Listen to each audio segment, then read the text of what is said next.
Hello everyone, myself Harish Chandra Kadam, Mathematics Faculty, Creative Science Academy, Baramati. I have 5 years of teaching experience in State Board, MHT, CET and JEE Mains. आपण सगळ्यांनी state बोर्डचे form जवळपास सगळ्या विद्यार्थ्यांनी भरून घेतलेले असतील आणि स्टेट बोर्डचे फॉर्म भरले की समजून जायचे की आता आपली एक्झामिनेशन सगळ्या जवळ आलेले आहेत आणि मुलांच्या मनामध्ये आता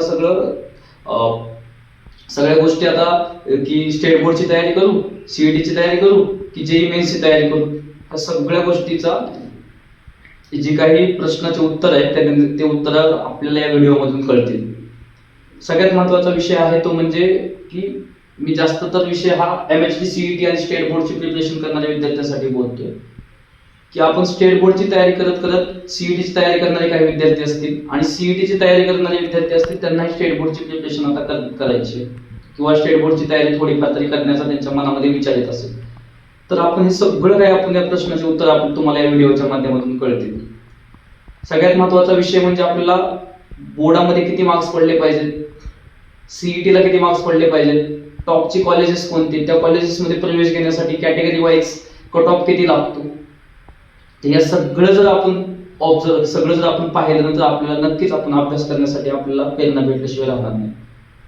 तर स्टेट बोर्डचा जो पेपर असतो तो आपला जवळपास 80 मार्काचा पेपर आपल्याला लिहायचा असतो. 112 मार्काचा पेपर विथ ऑप्शन असतो, म्हणजे 56 मार्क्स असतं मॅथ्स 1 असतं, 56 मार्क्स मॅथ्स 2 असतं.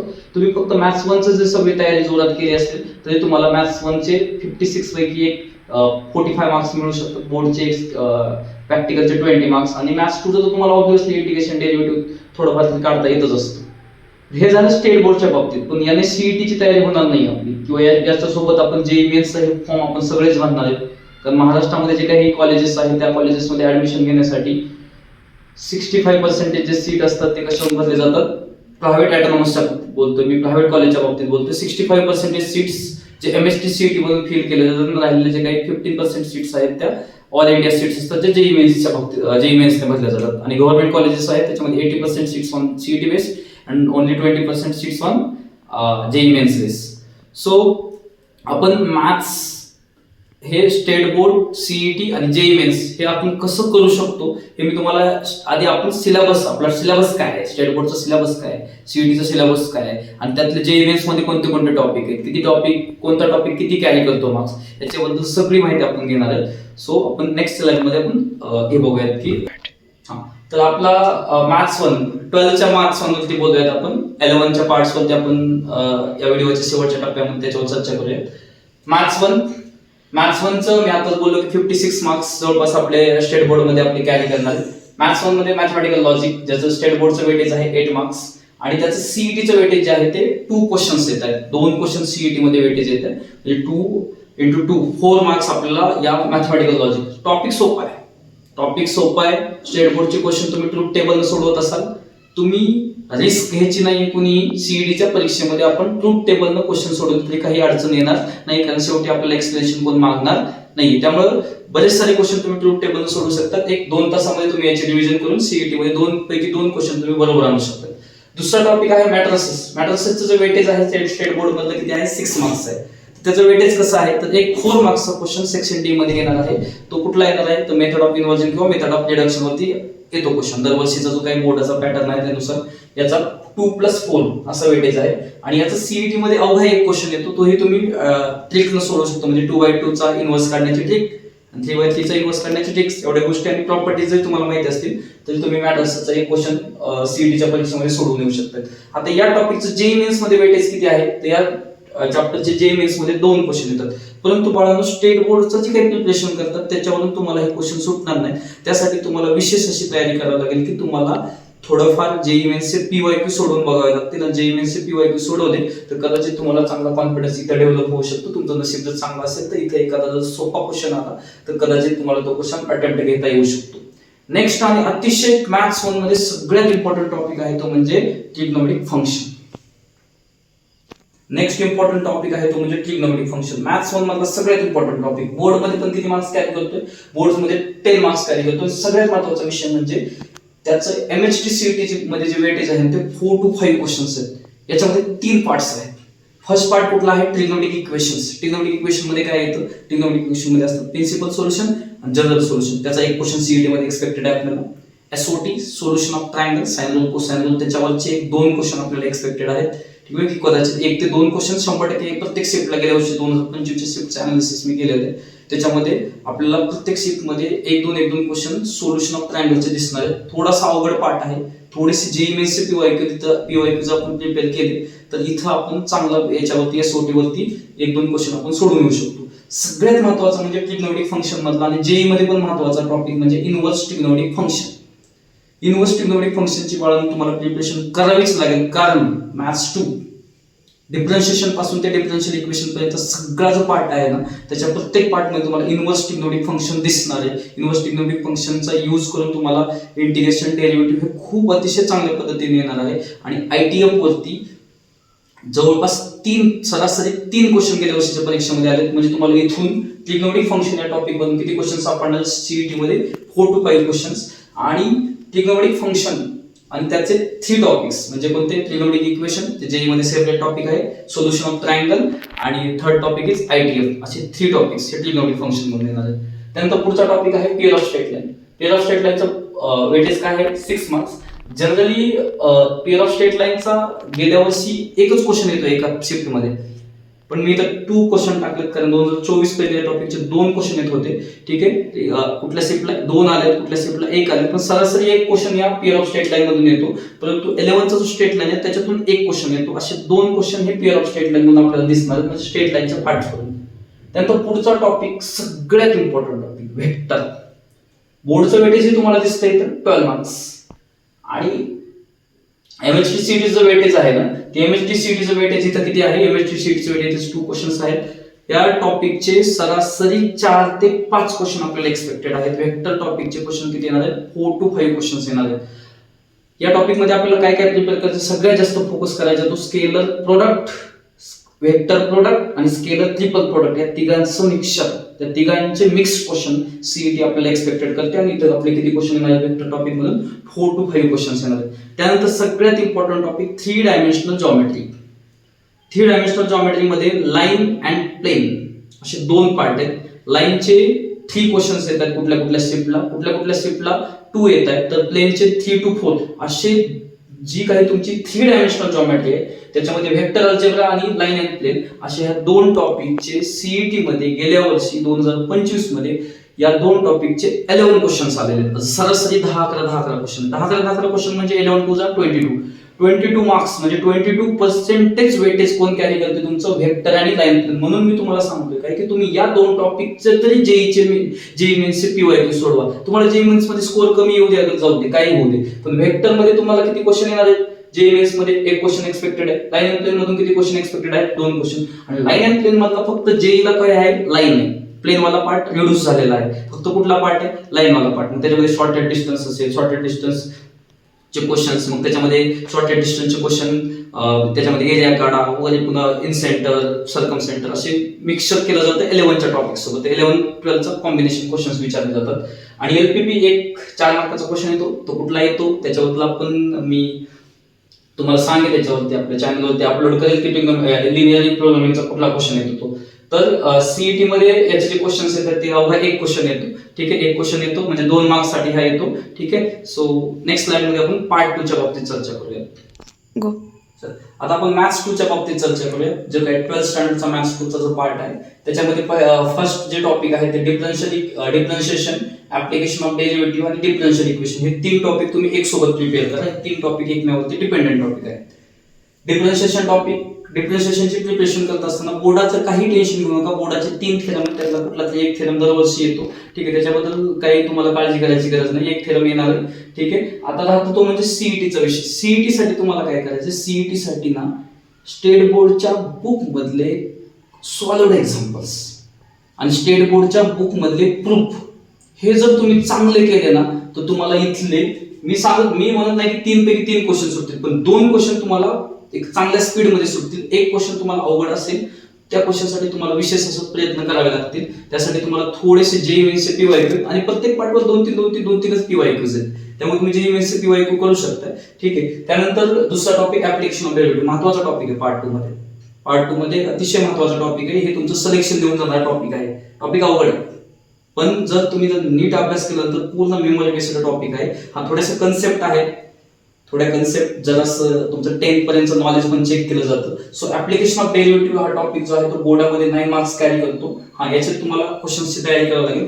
बोर्डाच्या क्वेश्चन्सची चांगली तयारी करा. तुम्हाला याच्यामधून किती क्वेश्चन भेटणार आहेत? 4 क्वेश्चन भेटणार आहेत. 4 2 8 मार्क्स घेऊन जाणार टॉपिक आणि अतिशय इम्पॉर्टंट टॉपिक आहे मॅथ्स 2 मधला.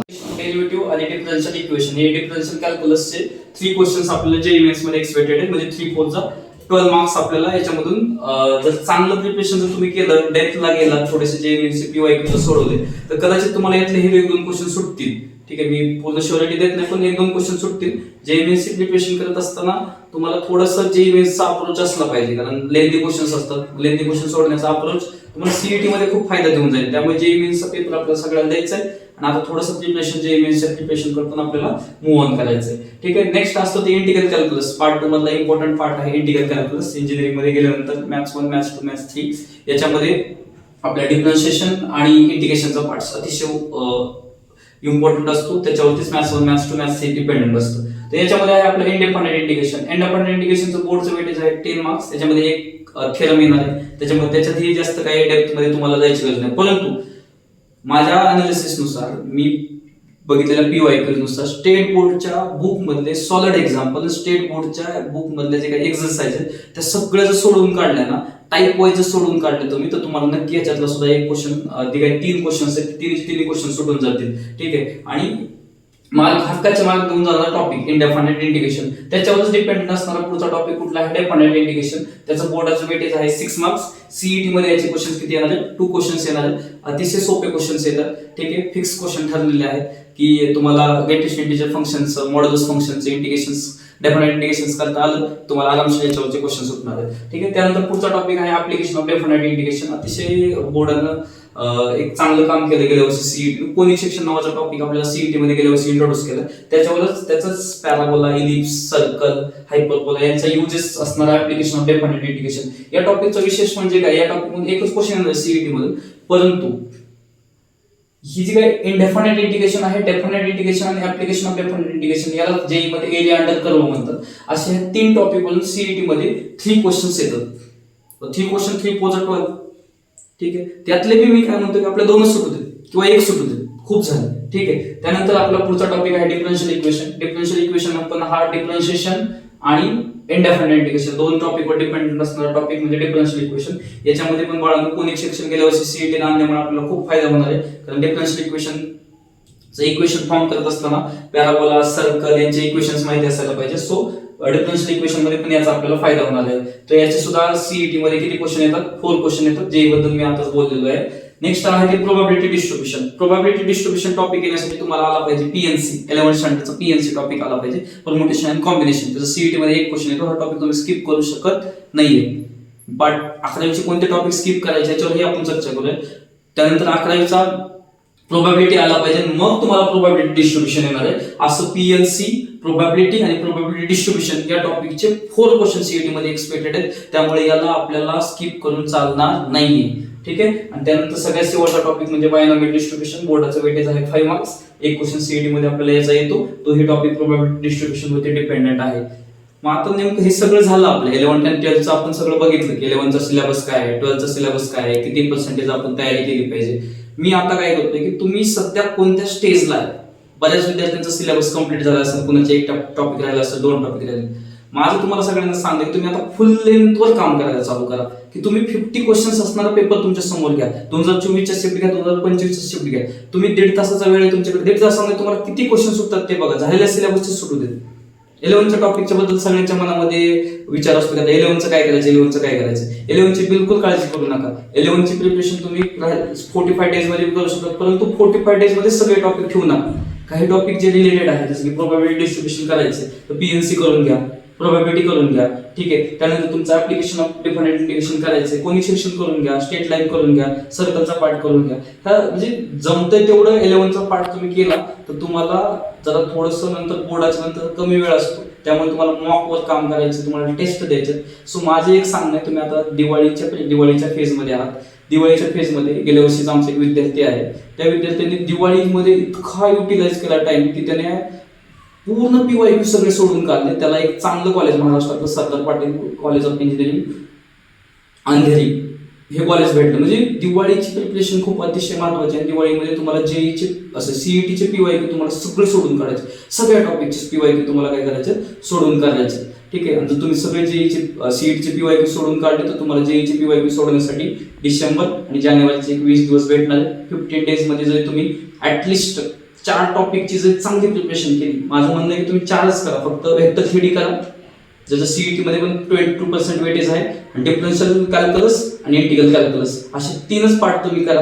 बाकीच्या पार्टचा तुम्ही काही विचारही करू नका. ठीक आहे. या पार्टवरती जास्तीत जास्त जेईचे PYQ सोडवा, तुम्हाला सीईटी सोपी जाणार आहे आणि तुम्हाला एक महाराष्ट्रात चांगलं कॉलेज भेटणार आहे. मॅथ्स म्हणजे असं आहे की मॅथ्समध्ये तुमचं क्विक करिअर आहे, तुम्हाला एक चांगलं कॉलेज भेटणार आहे. चांगलं कॉलेज म्हणजे काय असतं, तुमचं भविष्य असतं. सो चांगल्या कॉलेजला जायचं असेल तर दिवाळीचं टाइम टेबल आपल्याला युटिलाइज करायचं आहे, आणि सगळ्यात महत्त्वाचं फुल लेंथवर काम करा. फुल लेंथवर जर तुम्ही काम केलं, 50 क्वेश्चन्स पैकी तुम्हाला किती क्वेश्चन सोडत आहेत? 50 क्वेश्चन्स मी सांगितलेल्या प्रत्येक स्लाइडचा तुम्ही थोडासा स्वतः अभ्यास करा. किती क्वेश्चन कुठल्या पार्ट मधून येत आहेत. गेल्या वर्षी 2025 क्वेश्चन सोडवायचे ते शेवटच्या टप्प्यात सोडवा. 45 डेज मध्ये तुम्हाला सोडवता येतील. आता 2024 पर्यंत एकही PYQ राहिला नाही पाहिजे. सगळे PYQ तुम्हाला काय करायचे, सोडवून काढायचे. सगळे PYQ सोडवल्यानंतर आता काय करायचं, तुम्हाला 50 क्वेश्चन असणारा पेपर समोर घ्यायचा मॅथ्सचा. मग तुम्हाला मार्क्स किती पडले पाहिजेत मॅथ्समध्ये? गेल्या वर्षीचा आमचा एक स्टुडंट आहे, त्याला मॅथ्समध्ये 76 मार्क्स आहेत, तेव्हा त्याला कुठेतरी 99.65% आलेले आहे. त्याला केमिस्ट्री या विषयात 100% आले. ठीक आहे. आणि मॅथ्सला 99.9 समथिंग कुठतोय. ठीक आहे. आणि ओव्हरऑल त्याचं 99.65% आला आहे. त्याला वालचंद कॉलेज ऑफ इंजिनिअरिंग सांगलीचं कॉम्प्युटर सायन्स पहिल्या राऊंडला भेटलं, तेच त्याला शेवटच्या राऊंडला भेटलं. म्हणून 99%च्या पुढे 3000 विद्यार्थी असतात दरवर्षी महाराष्ट्रामध्ये. ठीक आहे. एवढे विद्यार्थी जर महाराष्ट्रात असतील तर आपल्याला प्रिपरेशन तेवढी जोरात करू शकते. ठीक आहे. आणि आपल्याला आता प्रिपरेशन केल्याशिवाय भाग नाहीये, आपल्याला चांगल्या कॉलेजला पोहोचायचंय. ठीक आहे. तुम्हाला काही डाऊट्स असतील तर तुम्ही माझ्याशी संपर्क साधू शकता. थँक्यू. ठीक आहे. तर आपण जेईई मेन्स सीईटी आणि स्टेट बोर्ड सोबत जेईई मेन्सची प्रिपरेशन करणाऱ्या विद्यार्थ्यांसाठी लक्षात घ्या, तुम्ही काय करा, आपलं जे काही कोऑर्डिनेट जॉमेट्री मध्ये कुठला पार्ट आहे, स्ट्रेट लाईन आहे, सर्कल आहे आपल्या सिलेबसमध्ये, आणि कोनिक सेक्शन असे 3 टॉपिक, आणि इकडे कोऑर्डिनेट जॉमेट्री म्हटलं जातं त्याला. आता बाळांनो खरं सांगायचं झालं ना तर इथलं जर आपले स्टेट बोर्डचे जे क्वेश्चन्स आहेत किंवा आपल्या सीईटीचे क्वेश्चन्स आहेत त्याच्या जीवावरती आपण जेईची PYQ सोडवू शकत नाही. त्यामुळे मला वाटतं की कोऑर्डिनेट जॉमेट्रीची तुम्ही सीईटीची तयारी करा. इंटिग्रल कॅल्क्युलस मात्र तुम्ही करू शकता. इंटिग्रल कॅल्क्युलसची जेईई मेन्सची तयारी तुम्ही करू शकता. जेईई मेन्सचे PYQs आहेत, इंटिग्रल कॅल्क्युलस तुम्ही चांगल्या पद्धतीने करू शकता. त्यानंतर मी तुम्हाला सांगू शकतो की तुम्ही या पार्टवरती जास्त फोकस करा. कुठला? 3 डायमेन्शनल जॉमेट्री आणि वेक्टर अल्जेब्रा याच्यावरती जास्त फोकस करा. का फोकस करा माहिती का? की वेक्टरचे आपल्याला सीईटी मध्ये चांगले क्वेश्चन येणार आहेत ना. इकडे आपल्याला नाही सुटला तरी चालेल, पण सीईटी मध्ये तो क्वेश्चन येणार आहे, 5 क्वेश्चन येणार आहेत, आणि 3 डायमेन्शनल जॉमेट्रीचे 5 ते 6 क्वेश्चन येणार आहेत. म्हणून इंटिग्रल कॅल्क्युलस, 3 डायमेन्शनल जॉमेट्री आणि वेक्टर अल्जेब्रा एवढ्या जरी टॉपिकची तुम्ही चांगली प्रिपरेशन केली तर तुम्हाला जवळपास किती क्वेश्चन सापडले बघा. इंटिग्रल कॅल्क्युलसचे 3 क्वेश्चन सापडतात, 3 डायमेन्शनल जॉमेट्रीचे 2 क्वेश्चन सापडतात, वेक्टर अल्जेब्राचे किती क्वेश्चन सापडतात? 2 क्वेश्चन सापडतात. म्हणजे जवळपास तुम्हाला 7 क्वेश्चन सापडले. इथे डिफरन्शिएशनचा एखादा सापडला तर सापडेल, आणि आणखीन एखाद्या कोऑर्डिनेट जॉमेट्रीचा वगैरे सुटला तर. गेल्या वर्षीचा एक विद्यार्थी आहे, त्याला 29 मार्क्स होते मॅथ्समध्ये, त्यांना जवळपास त्याचे 8 क्वेश्चन करेक्ट आले होते. ठीक आहे. आणि 3 मार्क्स त्याचे रिड्यूस झाले होते, 11 क्वेश्चन सोडवले होते ना. ठीक आहे. आणि ते रिड्यूस होऊन त्याला 29 मार्क्स होते. 29 मार्क्सला त्याला 96% आले, आणि ओव्हरऑल त्याला 94% आलं होतं. आणि तो जेईई मेन्स ओपन कॅटेगरी मधून क्वालिफाय होता. ठीक आहे. सो तुम्हाला एक कॉन्फिडन्स देत असतो. जेईई मेन्सचा पहिला अटेम्प्ट जो असतो तो बोर्डाच्या परीक्षेमध्ये त्याचा रिझल्ट येत असतो, तो एक कॉन्फिडन्स देणारा अटेम्प्ट असतो. म्हणून जेईई मेन्सचा पहिला अटेम्प्ट सगळ्यांनी भरायचा आहे.